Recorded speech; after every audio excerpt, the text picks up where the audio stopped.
How to use MyChart Video Visit feature. To use the MyChart Video Visit feature, you must schedule or locate your appointment and complete a mandatory pre-visit check-in. So first of all, launch the mobile application or simply open your desktop website.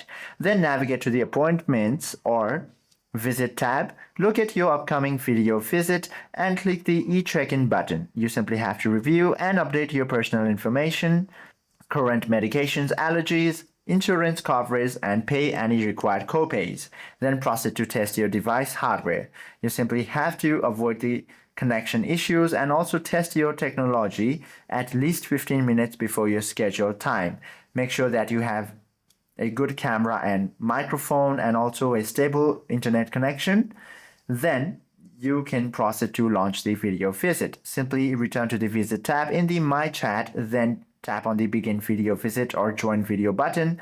Will be active. You simply have to tap on it and you should be good to go. Hope this video helps you out a lot. If you have any questions or queries, do comment down below.